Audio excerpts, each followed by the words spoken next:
We're on your side with tonight's cover story, evolving technology. Artificial intelligence, there's been a lot of hype around it with the emergence of free-to-use AI systems like ChatGPT. Ask it anything, and it will likely give you an answer. The circumference of the Earth is approximately 24,901 miles.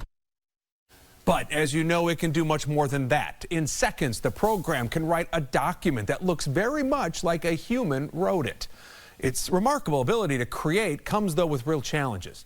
Will AI eventually take over thousands of jobs currently performed by us?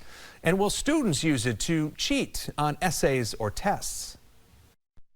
I think it's definitely a conversation in every school right now. I've been hearing definitely some rumblings and questions from teachers. What do I do if I think that I have students who have been using it?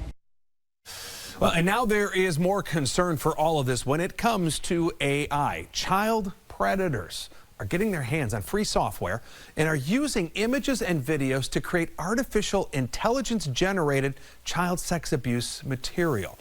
The Internet Watch Foundation released a report this year highlighting the rise of this kind of AI-generated material. It found more than 2,500 explicit images on a single dark web forum in just a one-month span. Just yesterday, we told you a child psychiatrist here in Charlotte was sentenced to 40 years in prison. He secretly recorded children and then used AI to alter pictures of them clothed to make them explicit. Tonight, we're digging deeper into this case, getting more information from the U.S. attorney who prosecuted him, plus what a cybersecurity expert thinks should be done to stop this troubling crime. It is tonight's cover story. Robots, self-driving cars, to ChatGPT. People are experimenting with everything from solving math problems to writing poetry through artificial intelligence. It's just a beautiful thing that it's going to enhance a lot of things. But the head of the artificial intelligence company that makes ChatGPT says there are dangers to the quickly evolving technology. There are benefits, but we don't yet know whether they will outweigh the risks. The dark side of AI is when its power is in the hands of the wrong people. Hearing about the ability of individuals to now be able to use it to conduct criminal activity is really, really scaring. This week, United States Attorney Dina King prosecuted David Tatum for sexually exploiting a minor and using artificial intelligence to create child sexual abuse material. What we learned is Dr. Tatum used AI to digitally alter clothed images of minors, making them appear sexually explicit. He used a web-based artificial intelligence application to alter the images of clothed minors, turning that into child pornography. And so 2 of those images were modified, involved a school dance photo, and then another photo that commemorated the first day of school. Tatum was working as a licensed child psychiatrist in Charlotte when he was arrested. So in this case, Atrium, which is where Dr. Tatum worked, that's the hospital that he was affiliated with, they cooperated with investigators. As a part of the investigation, we were able to review a number of files, and what we learned is that none of the individuals that were victims in this case were patients in Charlotte. But the question is, who else is weaponizing this technology and putting our kids in danger? Teresa Payton is a cybersecurity expert and CEO of Fortalice Solutions in Charlotte. She's also a mother of 3.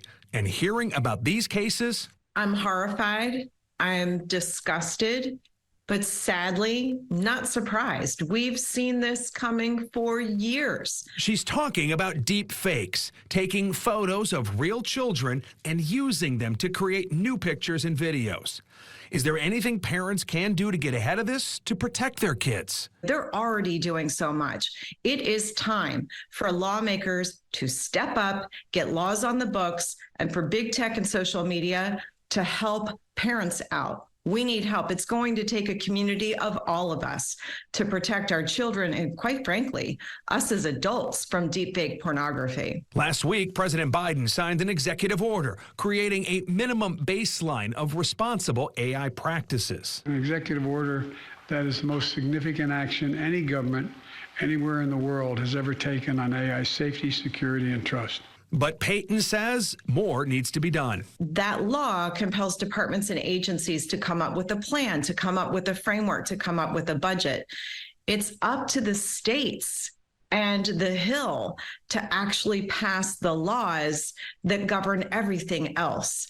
And so the Biden administration has taken a great step in the right direction. It doesn't go far enough, and the states have to step up and do something. As lawmakers continue to flesh out how they want to regulate AI, attorney Dina King says her office is prepared to prosecute more pedophiles misusing it. As prosecutors, we're ready. We have the tools, the knowledge, and most importantly, we've got the motivation and the obligation to uncover this type of misuse of AI in order to stop predators who try to use them. Whole thing is maddening. U.S. Attorney King says although this specific case did not involve Tatum's young patients here in Charlotte, she does encourage anyone who believes they've been victimized by Dr. Tatum to contact local law enforcement or the FBI to file a report. Tell us your thoughts about tonight's cover story. Should lawmakers pass laws to regulate AI? You can connect with us on Instagram and Twitter using the hashtag OYS Tonight. You can also use that QR code to get to our mobile menu where you can send us an email. All right, we're on your side now.